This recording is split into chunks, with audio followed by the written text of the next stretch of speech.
Good morning doctors. तो आज का हमारा टॉपिक है एंटी पार्किंसोनियन ड्रग्स। तो सबसे पहले जान लेते हैं पार्किंसोनिज्म में होता क्या है। तो it is characterized by tremor, rigidity and bradykinesia. ठीक है। तो पार्किंसोनिज्म इसलिए होता है क्योंकि जो डोपामिन कंटेनिंग न्यूरॉन्स होते हैं सब्सटेंशियल डायग्राम में, उनका डिजनरेशन हो जाता है। ठीक है।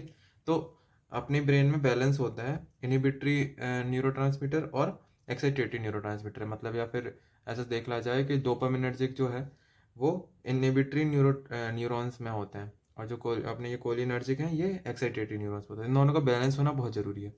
तो अगर डोपामिन कंटेनिंग न्यूरॉन्स का डिजनरेशन हो गया तो डोपामिन कम हो गया है, तो कोलिनर्जिक ज़्यादा एक्टिविटी हो जाएगी, तो इस जो इसका बैलेंस बिगड़ेगा, तो इस वजह से ये सिम्टम्स आते हैं। ठीक है। तो हमें बैलेंस बनाने के लिए या तो हम डोपामिन के लेवल को बढ़ा देंगे तो बैलेंस हो जाएगा, और या हम कोलिनर्जिक न्यूरॉन की एक्टिविटी घटा देंगे तो बैलेंस हो जाएगा। तो ठीक है। तो इस तरीके से हम कर सकते हैं। तो हम देखते हैं कि कैसे इसको क्योर करते हैं। ठीक है। तो जो ड्रग्स इसमें यूज़ होंगी तो या तो डोपामिन के लेवल को बढ़ाएंगी या फिर ये कोलिनर्जिक एक्टिविटी कम करेंगे। तो अपन देख लेते हैं डोपामिन का सिंथेसिस और सीक्रेशन कैसे होता है। तो टायरोसिन से बनता है डोपा, फिर डोपा से बनता है डोपामिन, और डोपामिन फिर वेसाइकल्स में चला जाता है, फिर वेसाइकल्स यहाँ पर रिलीज हो जाती हैं। फिर उनका होता है मेटाबॉलिज्म जो कि माओ और कॉम्ट से होता है। ठीक है। और फिर यहाँ डोपामिन ऐड कर जाती है। ठीक है। तो ड्रग्स उसकी ऐसी हैं कि सबसे पहले या तो जो खुद डोपामिन की तरह एक्ट करे। ठीक है। फिर दूसरी जो इसके रिलीज को बढ़ाए, दूसरी टाइप की ड्रग। तीसरी जो इसके मेटाबॉलिज्म को रोकेगी तो डोपामिन का लेवल बढ़ जाएगी। चौथा जो खुद रिसेप्टर पे एक्ट करके उसका डोपामिन का एक्शन बढ़ाए। ठीक है। फिर पांचवी और छठवीं ये है सेंट्रल एंटीकोलिनर्जिक और एंटी हिस्टामिनिक, ये क्या करेंगी कि ये कोलिनर्जिक की एक्टिविटी घटाएंगी। तो इसके हिसाब से ही इसका क्लासिफिकेशन होता है। तो हम क्लासिफिकेशन में देख सकते हैं सबसे पहले ये डोपामिन प्रिकर्सर, ये यहाँ पर जो डोपामिन की तरह एक्ट करेगा तो इसमें आता है लेवोडोपा। ठीक है। फिर फिर यहाँ पर जो रिलीज बढ़ाएगी ये दूसरे नंबर की ड्रग्स, इसमें आता है एमेंटाडीन जो कि ये इसकी रिलीज को बढ़ाता है। ठीक है। फिर तीसरे नंबर की ड्रग आती है जो कि इसको इनिबिट करेगी, मेटाबॉलिज्म को इनिबिट करेगी, तो अपने आ जाएगी माओ बी इनिबिटर्स और कॉम्ट इनिबिटर्स। तो ये दो दो ड्रग्स इस ग्रुप में आ जाएंगी। फिर चौथा आता है ये जो डायरेक्ट एक्ट करेंगी, तो डोपामिनर्जिक एगोनिस्ट, तो इसमें ब्रोमोक्रिप्टिन और फिर इसके अंदर है रोमिनीरोल, प्रामीपेक्सोल। ठीक है। फिर अगली आती है पांचवी और छठवीं सेंट्रल एंटीकोलिनर्जिक, तो इसमें आ जाएगा ट्राई हेक्सीफिनाइडिल, इसको बेंचेक्सोल बोलते हैं, प्रोसाइक्लिडिन, बाइपेरिडिन। ठीक है। फिर छठवें नंबर की एंटी हिस्टामिनिक में आएगी ऑरफेनाड्रिन, प्रोमेथाजिन। तो ये हो गया इसका क्लासिफिकेशन। तो अगर ऐसे देखेंगे कि एक डोपामीन खुद खुद की उसकी तरह एक्ट करे, डोपामीन का रिलीज बढ़ाए, रिसेप्टर में एक्ट करे और उसके मेटाबॉलिज्म को रोके, तो ऐसे करके याद हो सकता है क्लासिफिकेशन। तो ये क्लासिफिकेशन अपन को याद करना है। ठीक है। तो हम शुरू करते हैं सिस्टमिक एक एक ड्रग से शुरू करते हैं।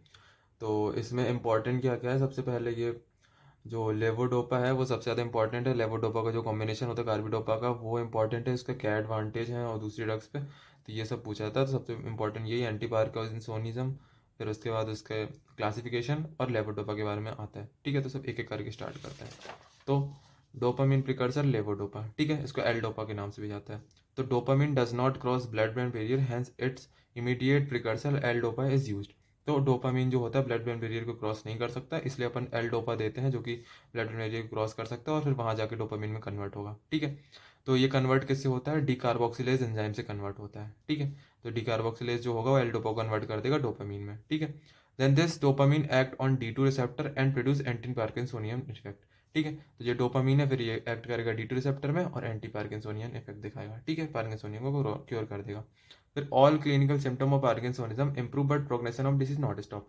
तो ये क्या कहना चाह रहा है कि जो पार्किंसोनिज्म हो रहा था वो किसकी वजह से हो रहा था, डीजनरेशन हो रहा था डोपामिनर्जिक न्यूरॉन का। तो अगर डोपामिनर्जिक न्यूरॉन का जो डीजनरेशन है वो डोपामिन के लेवल के बढ़ने से नहीं हो रहा है, वो उसका कुछ और रीजन, इडियोपैथिक रीजन या फिर कुछ भी रीजन हो रहा है, तो न्यूरॉन का डीजनरेशन कंटिन्यूसली चलता रहेगा। ठीक है। पर ये सिम्टोमेटिक रिलीफ बस देगा कि डोपामिन के लेवल को बढ़ा के जो सिम्टम्स आ रहे थे डोपामिन के कम होने के कारण बस वो होगा। तो ये प्रोग्रेशन ऑफ डिसीज कम नहीं करेगा। ठीक है।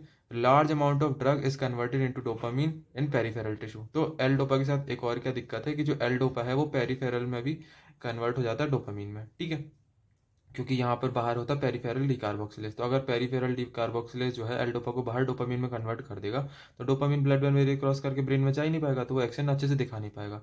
तो डोपामिन बाहर रहता है तो एक्ट किस पे कर देगा, अल्फा 1, बीटा 1, D1 अलग अलग रिसेप्टर उस पर एक्ट कर देता है। ठीक है।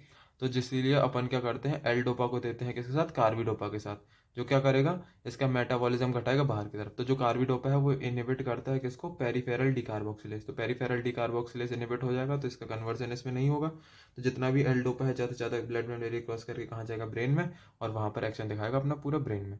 तो इसलिए इसको यूज़ करते हैं अपन कार्बिडोपा के साथ, ठीक है। तो लेवोडोपा प्लस कार्बिडोपा ये कॉम्बिनेशन दे। तो अब आता है अगला, कार्बिडोपा और एल डोपा का जो कॉम्बिनेशन होता है उस पे उसके एडवांटेज क्या क्या होते हैं नॉर्मल एल डोपा से। तो ये इंपॉर्टेंट क्वेश्चन है, एडवांटेज पूछता है, ठीक है। तो इसका फिक्स डोज कॉम्बिनेशन होता है एल डोपा प्लस कार्बिडोपा और एल डोपा बेंसेराइड। 4:1 का है और 10:1 भी यूज़ करते हैं, ठीक है। फिर एडवांटेज क्या है, increase bioavailability of dopamine in basal ganglia. सही बात है, क्योंकि बाहर कम यूज़ होगा तो ज़्यादा जाएगा ब्रेन में। Prolong plasma half life of L dopa, plasma half life बढ़ाता है। Reduction in incident of GI side effect, तो जितने भी पेरिफेरल के साइड इफेक्ट है वो भी कम कर देगा, क्योंकि डोपामिन बाहर कन्वर्ट ही नहीं हो पा रहा, मतलब जो एल डोपा है वो कन्वर्ट ही नहीं हो पा रहा डोपामिन में, ठीक है। सीवियर साइड इफेक्ट भी मिनिमाइज करेगा। और बेटर पेशेंट कॉम्प्लाइंस, क्योंकि ये लॉन्ग एक्टिंग होगा। पहले क्या था कि अगर एल डोपा बाहर कन्वर्ट हो जा रहा था तो उसको बार बार ड्रग्स लेनी पड़ेंगी, क्योंकि शॉर्ट एक्टिंग था। अब ज़्यादा लॉन्ग एक्टिंग हो जाएगा तो बेटर पेशेंट कॉम्प्लाइंस हो जाएगा, ठीक। Instant release preparation of L dopa carbidopa helps to reduce on off phenomena. तो ऑन ऑफ फिनोमेना ये कम करता है, तो इसके बारे में भी बाद में डिस्कस करेंगे, ठीक है। फिर आते हैं drug interaction of L dopa. तो जो एल डोपा है अगर उसे माओ इनहिबिटर के साथ देंगे तो ये डोपामिन का लेवल बढ़ा देता है, जिससे कि हाइपरटेंसिव क्राइसिस हो सकती है, ठीक है। फिर अगर एल डोपा को पायरिडॉक्सिन के साथ दे देंगे तो पायरिडॉक्सिन क्या करता है, जो पेरिफेरल डिकार्बोक्सिलेज है उसके अमाउंट को बढ़ाता है, फिर मतलब जो इसके एंजाइम है उसके कोफैक्टर की तरह काम करता है विटामिन B6। तो अगर इसका लेवल बढ़ जाएगा, तो अगर इसका लेवल बढ़ जाएगा तो बाहर ज़्यादा डोपामिन बनेगा, तो इसलिए क्या होगा, जो एल डोपा का इफेक्ट घट जाएगा। फिर एल डोपा अगर एंटी हाइपरटेंसिव ड्रग के साथ देंगे तो ये पोस्चरल हाइपरटेंशन को भी मतलब और ज़्यादा एग्रावेट कर देगा। फिर अगर एल डोपा को मेटोक्लोप्रोमाइड के साथ देंगे तो ये ब्लॉक करेगा D2 को, और जिससे कि ड्रग इंड्यूस पार्किंसोनियम हो जाएगा, ठीक है। तो जो मेटोक्लोप्रोमाइड है वो D2 को ब्लॉक करता है, फिर एल डोपा एक्ट ही नहीं कर पाएगा, क्योंकि ये मतलब D2 ब्लॉक ही है, तो बाहर से डोपामिन कितना भी देते रहो तो एक्ट नहीं करेगा, तो कोई इफेक्ट नहीं होगा एल डोपा का, ठीक है। तो ये होगा इसके ड्रग इंट्रैक्शन एल डोपा के। कैसे, माओ इनहिबिटर के साथ क्या कर रहा था, डोपामिन बढ़ रहा था।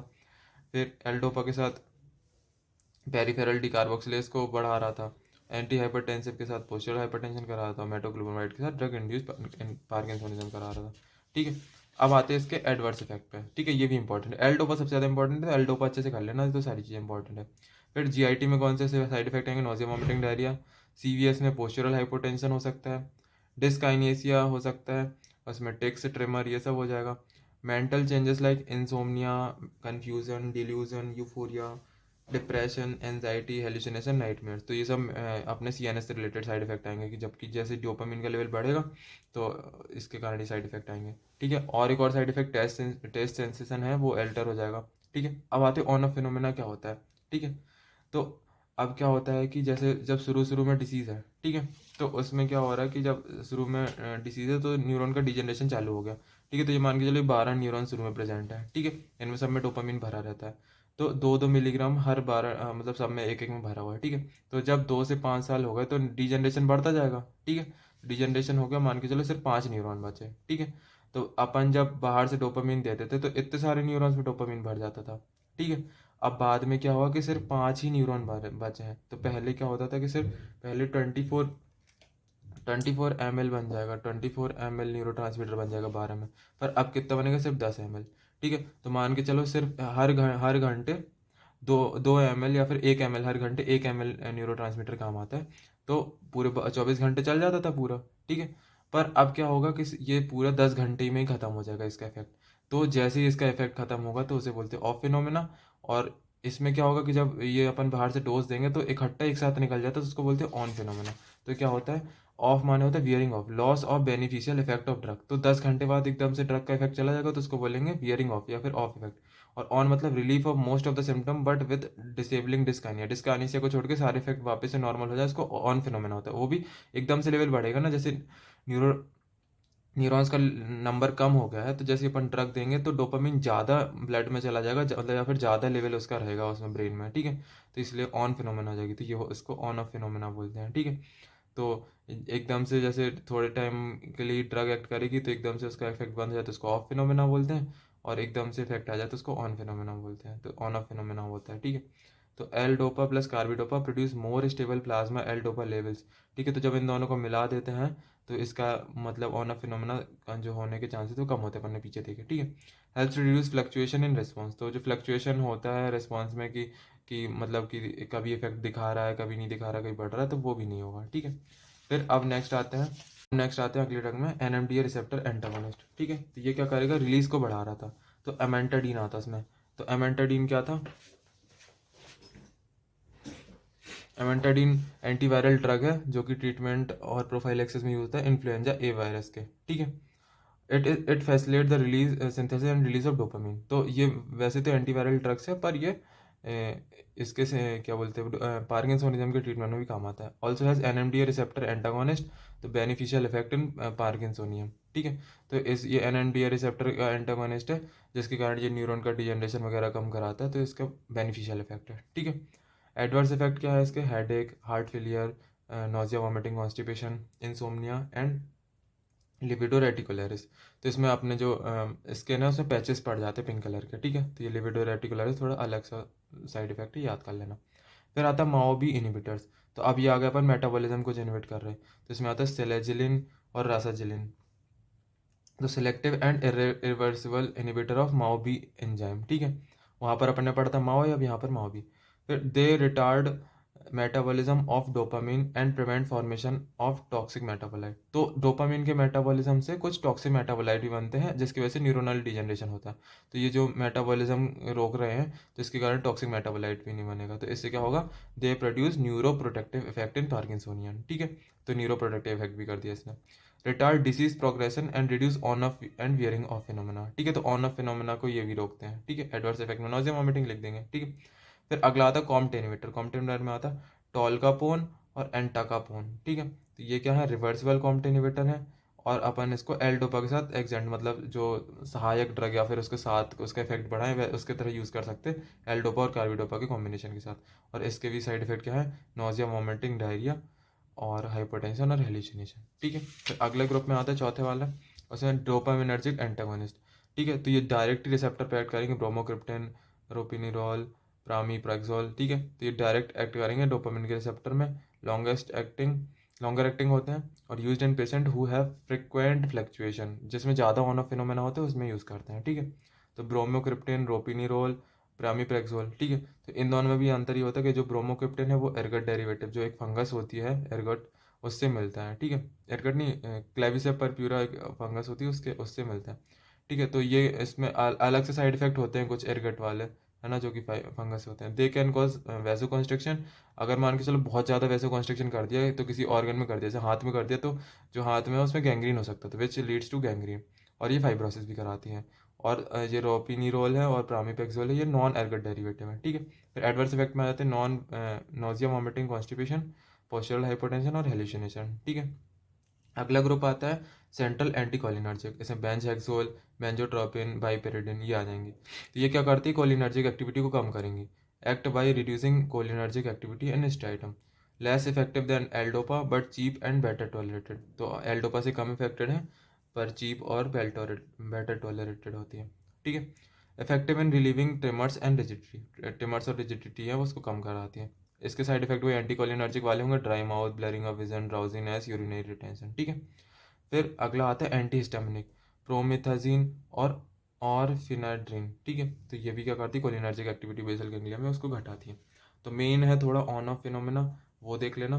बाकी इसमें सबसे ज़्यादा इंपॉर्टेंट क्वेश्चन बनता है कि एंटी पार्किंसोनियन ड्रग्स, उसका क्लासिफिकेशन, और लेवोडोपा और कार्बिडोपा का कॉम्बिनेशन के बारे में। ठीक है, थैंक यू गाइस।